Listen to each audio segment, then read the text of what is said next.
હું છું કોમેડી કલાકાર મુનાભાઈ ઉર્ફે અમથાભાઈ. જૂના જૂના જોગિયા મને મળ્યા બાવાજી.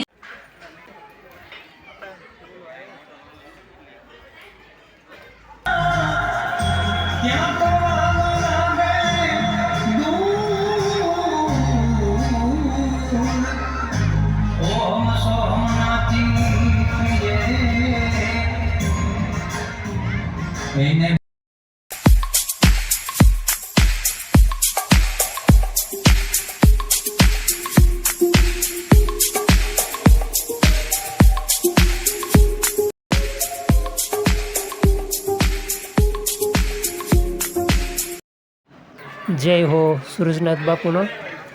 જો બધી બાળકીઓ સામૈયા લઈને આવ્યા અને બધી બાળકીના સામૈયામાં પૈસા મૂકી રહ્યા છે અમારા બાપુ.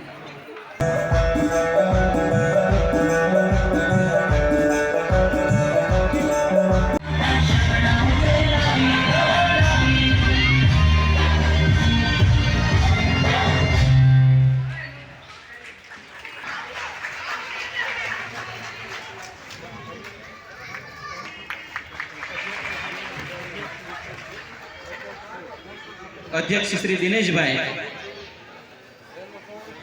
તેમનું સ્વાગત કરે.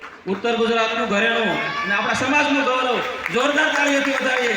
આજના આપણા કાર્યક્રમના મુખ્ય અધ્યક્ષ શ્રી તેમને મોમેન્ટ આપી સન્માનિત કરે છે.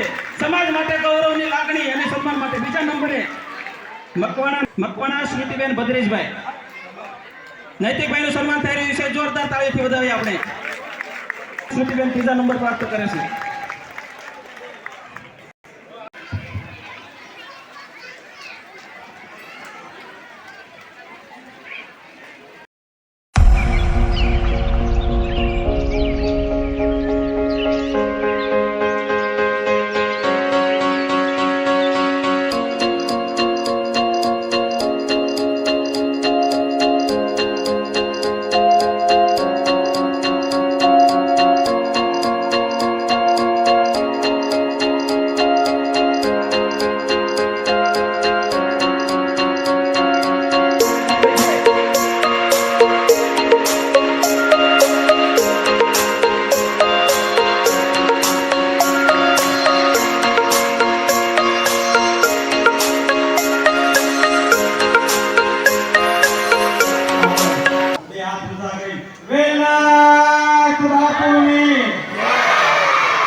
આ સમાજમાં શિક્ષણ આવે,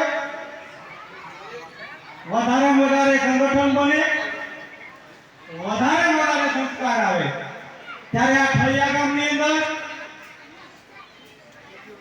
સરસ મજાનું જે સંતરી વેલનાથ બાપુ ગ્રુપ જે એને આયોજન કર્યું છે, રાજુભાઈની ટીમે એને ખૂબ હૃદયથી અને વેલનાથ બાપુને પ્રાર્થના કરી, માં ભવાનીને પ્રાર્થના કરી, આપણે કુલદેવીને પ્રાર્થના કરી કે આ વર્ષે આવો છો એથી ડબલ આવતા વર્ષે થાય અને આપણા સમાજનું ગૌરવ વધે એવી એને શક્તિ આપજો.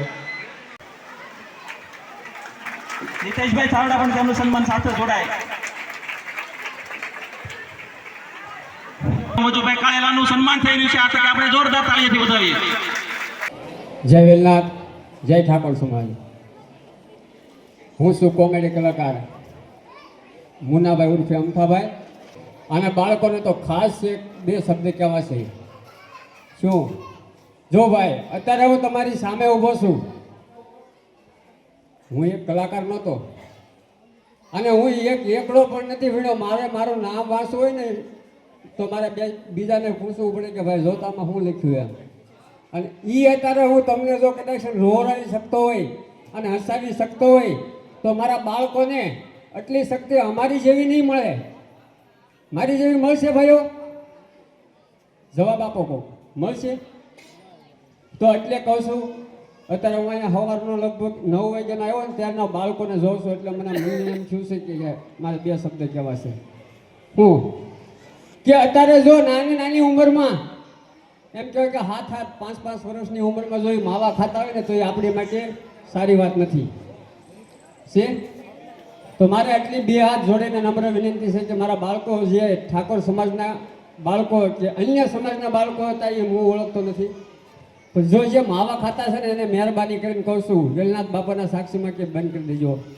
અને આપણો સમાજ આમ જ પાછળ ગયો છે, અને જેથી કરી આપણો સમાજ આગળ આવે એવું ભણતરમાં ધ્યાન દેજો. કારણ કે હું અભણ છું ને, તમને હસાવું એવું તમે મારી જેવું નહીં કરી શકો ભાઈ.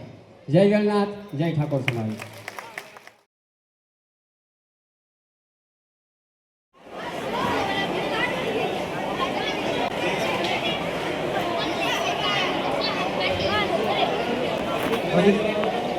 મધુભાઈ અયાવેશ વાળા તેમનું સ્વાગત કરશી આપણે. રમેશભાઈ બોટાદથી પધારેલા શિક્ષક શ્રી એવા રમેશભાઈ સાવડા, શિક્ષણ અધિકારી બોટાદ જિલ્લા પંચાયત. રમેશભાઈ પધારો.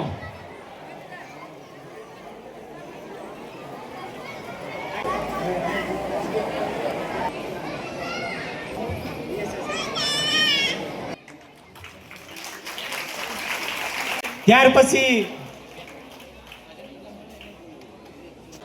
અને આ તમન્નાબેન એના વિશે બે શબ્દ કહેવા માંગુ છું. આ દીકરી જે કાર્ય કરી રહી છે ને એ નહીં, પણ આ જે નાની નાની દીકરીઓ છે જે તમન્નાબેનની ઉંમરની, એ બધાને થોડુંક કાંઈક આ તમન્નાબેનમાંથી કાંઈક લેવાનું છે. બરાબર કે તમન્નાબેન જે આ નાની ઉંમરમાં આ કાર્ય કરી રહી છે કે ભજન ગાયના જે એને પૈસો જે મળે છે પ્રોગ્રામમાં, એ પ્રોગ્રામ કરતાં કરતાં દીકરીએ 20 લાખની ગૌશાળા ઊભી કરી છે. વિચાર કરો કે આવી દીકરીઓને આપણે ધન્યવાદ દેવા પડે કે આ દીકરી આપણા સમાજનું ને આખા ઠાકોર સમાજનું આ ગૌરવ છે. આજે આ ઉત્તર ગુજરાતમાં જે અમે હમણાં પ્રોગ્રામ કરીને જ આવ્યા છીએ. બરાબર, કાલે અમારો પ્રોગ્રામ ત્યાં હતો, આજ સીધા અમે આજે નિંદર કર્યા વગર સીધા ભૂગી ગયા છે. આપણે બધા જય બોલાવીએ. બોલે વેલનાથ બાપુની જય.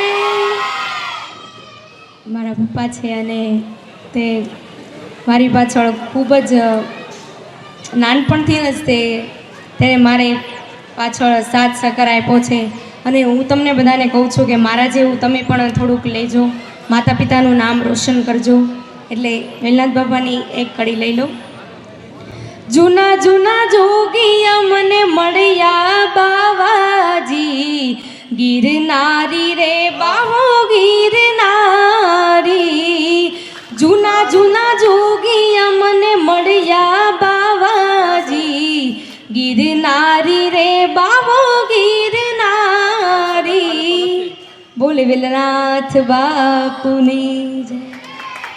બોલો વેલનાથ બાપાની જય.